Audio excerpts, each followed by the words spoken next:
Teori stimulus respon Neil Miller dan John Dollar. John Dollar dan Neil Miller berbeda sangat mencolok. Dalam hal-hal ini, latar belakang mereka sangat mirip sekali. Bedanya, Miller menyajikan gagasan-gagasan dan temuan penting, terutama dalam bidang psikologi eksperimental. Sedangkan John memberikan sumbangan-sumbangan dalam bidang antropobiologi dan sosiologi. Meskipun begitu, keduanya dipengaruhi oleh pengalaman-pengalaman mereka di Institute of Human Delusion Day Arena.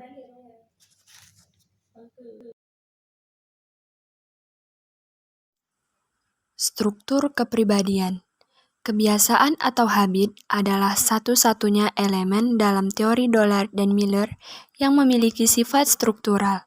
Struktur kebiasaan itu tergantung pada peristiwa unik yang bersifat sementara karena dapat berubah bila individu tersebut mendapatkan pengalaman baru keesokan harinya. Dinamika kepribadian. 1. Motivasi atau dorongan. Dollar dan Miller sangat memusatkan perhatiannya pada motif-motif penting seperti kecemasan atau dorongan. Dalam menganalisa perkembangan dan elaborasi kecemasan inilah, Dollar dan Miller berusaha menggambarkan proses umum yang mungkin berlaku untuk semua motif. 2. Proses belajar. Dollar dan Miller menyimpulkan dari eksperimen-eksperimennya bahwa sebagian besar dorongan sekunder yang dipelajari manusia dipelajari melalui belajar dari rasa takut dan kecemasan. Dollar dan Miller menyimpulkan bahwa untuk bisa belajar, orang harus menginginkan sesuatu, mengenalinya, mengerjakannya, dan mendapatkannya. 4 komponen utama belajar tersebut yaitu drive, cue, response, dan reinforcement. Yang ketiga yaitu proses mental yang lebih tinggi. Ada 6 komponen. Yang pertama yaitu generalisasi stimulus atau stimulus generalization. Generalisasi stimulus merupakan respon yang dipelajari dalam kaitannya dengan suatu stimulus. Dapat dipakai untuk menjawab stimulus lain yang berbentuk atau berwujud fisiknya mirip. Yang kedua, reasoning. Reasoning memungkinkan seseorang menguji alternatif respon tanpa nyata-nyata mencobanya sehingga mengangkat proses memilih tindakan. Bahasa. Dollar dan Miller sangat mementingkan peran bahasa dalam motivasi, hadiah, dan pandangan ke depan. Secondary drive. Menurut Dollar dan Miller, stimulus atau cue, apapun yang sering berasosiasi dengan kepuasan dorongan primer dapat menjadi reinforcement sekunder.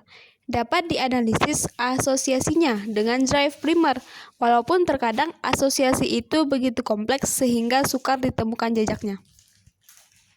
Model konflik. Konflik membuat orang tidak dapat merespon secara normal. Ketidaksadaran. Pertama, ketidaksadaran berisi hal yang tidak pernah disadari. Kedua, berisi apa yang pernah disadari tetapi tidak bertahan dan menjadi tidak disadari. Perkembangan kepribadian menurut Neil Miller ada 3, yaitu yang pertama perangkat innate respons sederhana dan primary proses. Dollar dan Miller menganggap perubahan dari bayi yang sederhana menjadi dewasa yang kompleks sebagai proses yang menarik, sehingga banyak karyanya yang menjelaskan masalah ini. Bayi memiliki 3 repertoire primitif yang paling penting, yaitu 1. Refleks spesifik. Bayi memiliki refleks yang spesifik yang kebanyakan berupa respon tertentu terhadap stimulus atau kelompok stimulus tertentu. Contoh, sentuhan pada pipi direspon dengan memutar kepala ke arah pipi yang disentuh. Yang kedua, refleks bawaan yang hierarki. Kecenderungan respon tertentu terhadap situasi stimulus tertentu sebelum melakukan respon lainnya. Ketiga, dorongan primer. Stimulus internal yang kuat dan tahan lama yang biasanya berkaitan dengan proses fisiologis. Konteks sosial. Kemampuan memakai bahasa dan respon isyarat sangat dipengaruhi oleh konteks sosial di mana orang-orang itu berkembang. Dengan kata lain, adanya ketergantungan antara tingkah laku dengan lingkungan sosiokultural. Sebagian besar interaksi anak dengan lingkungannya berkenaan dengan bagaimana menghasilkan simbol komunikasi verbal. Ada situasi pembelajaran atau training situation. Dolar dan Miller menganggap 12 tahun kehidupan awal sangat penting dalam menentukan tingkah laku dewasa.